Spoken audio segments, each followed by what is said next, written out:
Assalamualaikum warahmatullahi wabarakatuh. Selamat pagi anak-anak ibu sekalian. Perkenalkan, nama Ibu Suci Handayani, biasa dipanggil Ibu Suci. Saya adalah guru mata pelajaran prakarya di kelas kalian. Baiklah, sebelum memulai pembelajaran pada hari ini, Ibu akan menjelaskan mengenai materi-materi yang akan kita pelajari pada semester ini beserta tata cara pembelajaran dan penilaian mata pelajaran prakarya dengan Ibu. Baiklah anak-anak,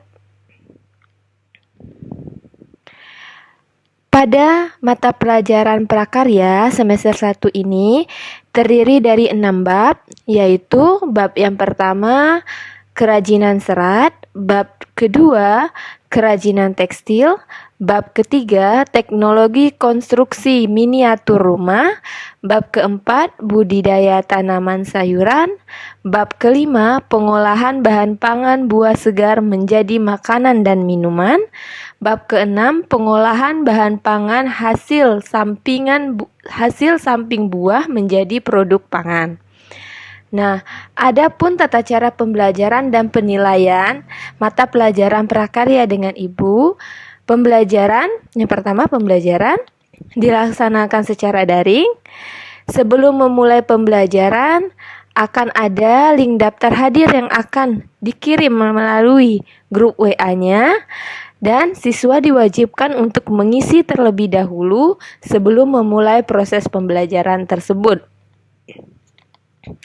Yang ketiga, jika dalam proses pembelajaran ada tautan video, maksudnya di sini Ibu memberikan video kepada kalian, siswa diharapkan untuk menyalin isi video pembelajaran ke dalam buku catatan pelajarannya. Dan yang keempat, yang terakhir, peserta didik diharapkan untuk menyediakan buku catatan dan latihan. Adapun penilaian pada mata pelajaran prakarya ini yang terdiri dari yang pertama, penilaian sikap, ada spiritual dan sosial. Spiritual itu seperti akhlak kalian, bagaimana kalian menjawab salam, bagaimana kalian mengikuti pembelajaran dengan baik dengan cara Ibu lihat di grup WhatsApp kalian sopan atau tidak. Sosial begitu juga, kalian tanggung jawab tidak menyelesaikan tugasnya, disiplin tidak, tepat waktu atau tidak. Yang kedua, penilaian pengetahuan yang terdiri dari penugasan, ujian tengah semester, dan ujian akhir semester. Dan yang ketiga, penilaian keterampilan yang terdiri atas praktik, produk, dan proyek. Produk ini adalah misalnya kalian mengerjakan suatu keterampilan, ada hasilnya ya nak ya, itu namanya produk. Dan proyek ini adalah penugasan yang Ibu berikan dalam kurun waktu yang Ibu tentukan kapan kalian harus mengumpulnya. Seperti itu. Baiklah anak-anak, kita masuk pada pelajaran hari ini. Bab pertama, pertemuan pertama, mata pelajaran prakarya. Bab pertama, kerajinan serat. Kita akan mempelajari pada hari ini mengenai pengertian serat, jenis dan karakteristik bahan serat yang meliputi serat tumbuhan dan serat hewan. Baiklah anak-anak, untuk memulai pembelajaran pada hari ini, Ibu akan menampilkan suatu video. Silakan kalian simak dan catat hal-hal yang penting yang terdapat di video ini. Yang pertama yaitu pengertian serat alam. Pertanyaannya, tahukah kamu apa itu bahan serat? Bahan serat adalah suatu jenis bahan berupa potongan-potongan komponen yang membentuk jaringan memanjang yang utuh. Adapun menurut Kamus Besar Bahasa Indonesia, serat adalah suatu material yang perbandingan panjang dan lebarnya sangat besar dan molekul penyusunnya terorientasi terutama ke arah panjang. Nah, istilah serat sendiri sering dikaitkan dengan sayur-sayuran, buah-buahan, dan tekstil. Sayuran dan buah-buahan merupakan makanan berserat tinggi yang sangat baik bagi sistem pencernaan makanan. Namun, selain itu serat juga digunakan sebagai bahan baku tekstil. Dan adapun pembahasan kita kali ini adalah tentang bahan serat sebagai bahan baku kerajinan tekstil. Serat sebagai bahan baku tekstil adalah serat-serat yang digunakan untuk aplikasi tekstil. Serat merupakan bahan baku yang digunakan dalam pembuatan benang dan kain. Sebagai bahan baku dalam pembuatan benang dan kain, serat memegang peranan penting. Sifat serat akan mempengaruhi sifat benang atau kain yang dihasilkan, baik dari pengolahan secara mekanik maupun pengolahan secara kimia.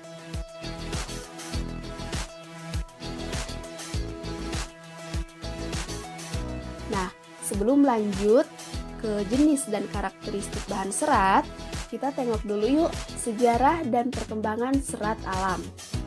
Menurut sejarah, bahan serat alam dikenal orang sejak ribuan tahun sebelum Masehi.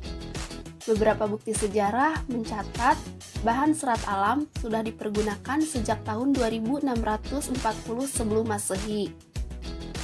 Dan negara yang pertama kali mengolah bahan serat alam adalah Cina. Cina sejak dahulu sudah menghasilkan serat sutra. Cina sangat tertarik dengan serat sutra yang dihasilkan dari ulat. Bahan ini diolah menjadi benang untuk kebutuhan produk tekstil. Selain serat sutra, bahan serat alam lainnya berupa kapas. Pada tahun 1540 sebelum Masehi, telah berdiri industri kapas di India. Selanjutnya yaitu, dalam perkembangannya, bahan serat alam digunakan di berbagai negara lainnya, seperti serat flax yang pertama digunakan di Swiss pada tahun 10.000 sebelum Masehi, dan serat wol mulai digunakan orang di Mesopotamia pada tahun 1000 sebelum Masehi. Selama ribuan tahun, serat flax, wol, sutra, dan kapas telah melayani kebutuhan manusia paling banyak sepanjang masa.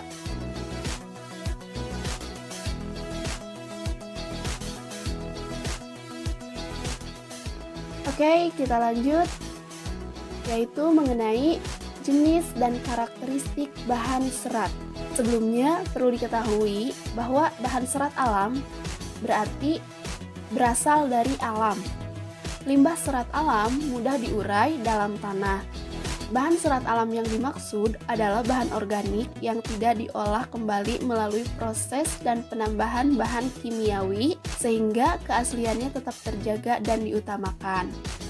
Adapun bahan serat alam digolongkan menjadi 3 jenis, yaitu berasal dari tumbuhan, hewan, dan mineral. Namun, yang akan kita pelajari yaitu serat alam yang berasal dari tumbuhan dan juga hewan. Baik, yang pertama yaitu serat dari tumbuhan. Serat yang berasal dari tumbuhan dapat dilihat berdasarkan bagian-bagian tumbuhan. Tidak semua tumbuhan memiliki kandungan yang dapat diolah menjadi serat alam. Hal ini disebabkan serat yang diinginkan sebagai bahan baku produk tekstil memiliki persyaratan. Di antaranya adalah kuat, tahan lama, bentuknya tetap atau tidak susut, permukaan yang halus ataupun bertekstur sesuai persyaratan produk. Adapun serat yang berasal dari tumbuhan dapat diklasifikasi menjadi 4. Di antaranya yaitu serat dari biji, serat dari batang, serat dari daun, dan serat berasal dari buah. Baik, kita akan bahas satu persatu. Yang pertama yaitu serat dari biji. Tumbuhan memiliki biji yang beraneka ragam. Beberapa biji memenuhi persyaratan untuk diolah sebagai bahan serat. Contohnya biji dari pohon kapas dan kapuk. Meskipun begitu, saat ini kapas dan kapuk sudah jarang dipergunakan untuk bahan baku produk tekstil. Hal ini disebabkan peminat kapas dan kapuk sudah mulai berkurang. Kapas lebih banyak dipergunakan orang sebagai bahan kosmetik dibanding untuk produk tekstil ataupun kerajinan lainnya.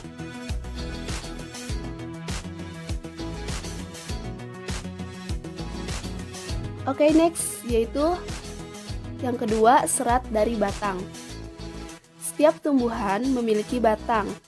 Struktur batang yang dihasilkan tumbuhan tentunya tidak sama satu dengan yang lainnya. Jenis batang yang menghasilkan serat alam dapat berupa jenis batang yang berkambium ataupun tidak berkambium. Contohnya yaitu batang pohon anggrek, melinjo, mahkota dewa, dan lain-lain.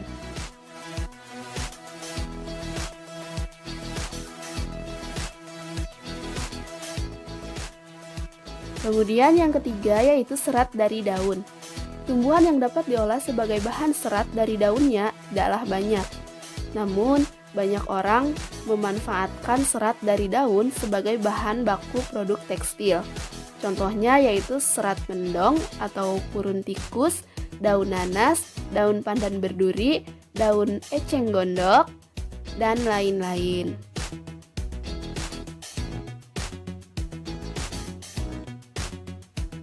Kemudian yang terakhir yaitu serat berasal dari buah. Tumbuhan yang memiliki buah sangat banyak dan beragam. Namun, yang menghasilkan buah yang dapat diolah menjadi bahan serat alam tidaklah banyak. Buah yang sudah dimanfaatkan sebagai bahan serat adalah kelapa. Buah kelapa memiliki sabut yang melapisi buah. Sabut tersebut telah banyak digunakan sebagai bahan serat. Sabut buah kelapa memiliki banyak manfaat. Semua jenis sabut, mulai dari sabut yang memiliki serat panjang, serat pendek, hingga debu sabut dapat dimanfaatkan semuanya. Namun, yang dipergunakan sebagai serat hanyalah yang memiliki potongan-potongan panjang. Selanjutnya, serat ini diolah kembali menjadi bahan baku.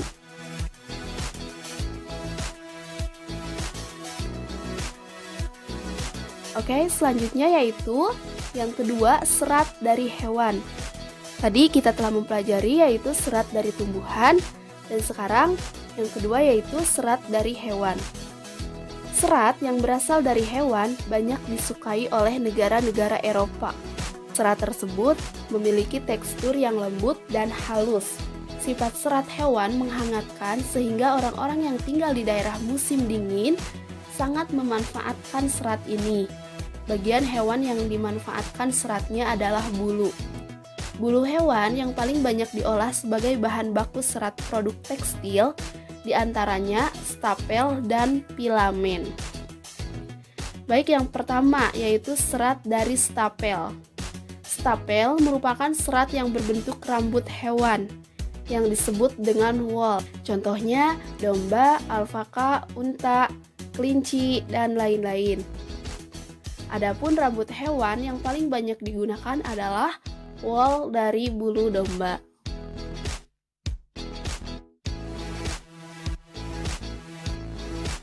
Baik, selanjutnya yaitu serat dari filamen. Filamen merupakan serat yang berbentuk jaringan. Contohnya adalah serat yang berasal dari larva ulat sutra yang digunakan untuk membentuk kepompong. Kepompong inilah yang merupakan serat lalu dipintal menjadi benang.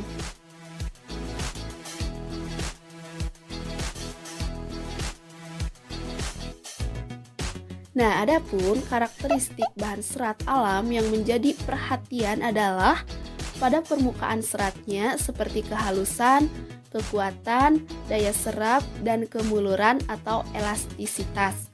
Bahan tekstil dari selulosa atau kapas memiliki beberapa karakteristik seperti bahan terasa dingin dan sedikit kaku, mudah kusut, mudah menyerap keringat, rentan terhadap jamur, dan mudah terbakar. Sementara serat sutra mempunyai ciri-ciri berkilau, sangat bagus dan lembut, tidak mudah kusut, sangat halus, kekuatannya tinggi, tahan terhadap sinar matahari, daya serap cukup tinggi, tidak mudah berjamur, mudah terbakar, berbau seperti rambut terbakar, bekas pembakaran berbentuk abu hitam, bulat, serta mudah dihancurkan.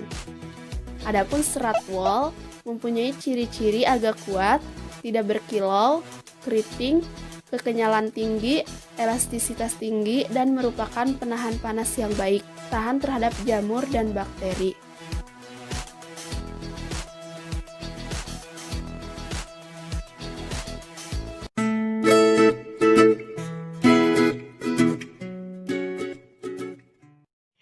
Baiklah anak-anak, dari video yang telah Ibu tampilkan tadi telah dijelaskan mengenai materi kerajinan serat yang meliputi pengertian serat, jenis dan karakteristik dari serat tumbuhan beserta juga serat hewan. Di sana tadi telah dijelaskan pengertian dari serat, macam-macam dan karakteristik dari serat, serta juga sejarah dari serat itu sendiri. Nah, untuk mengakhiri pembelajaran kita pada hari ini, Ibu ingin memberikan tugas kepada kalian. Tugasnya adalah Ibu minta untuk mengobservasi bahan serat, di mana langkahnya adalah menemukan bahan serat yang terdapat di lingkungan sekitar kalian, lalu kalian deskripsikan manfaat dari bahan serat tumbuhan dan serat hewan tersebut bagi kehidupan manusia. Lalu Ibu minta mengirimkan hasil pekerjaan kalian melalui WA pribadi atau chat pribadi kepada Ibu. Ditunggu selambat-lambatnya 2 hari setelah pemberian materi pembelajaran, dikirim kepada Ibu dalam bentuk foto. Ya, tugas ini kalian kerjakan terlebih dahulu di buku latihan dengan format sebagai berikut. Ini formatnya. Kalian tulis nama, kelas. Nah, langsung saja mengobservasi bahan serat di wilayah setempat. Tulis nama serat tumbuhannya, manfaatnya apa, begitupun serat hewan, manfaatnya juga apa. Nah, nanti setelah kalian selesai menulisnya di buku latihan kalian fotokan dan kirimkan kepada Ibu melalui WA pribadi. Nah, Ibu rasa sudah cukup pembelajaran kita pada hari ini. Ibu akhiri. Wassalamualaikum warahmatullahi wabarakatuh. Kita bertemu pada pertemuan berikutnya.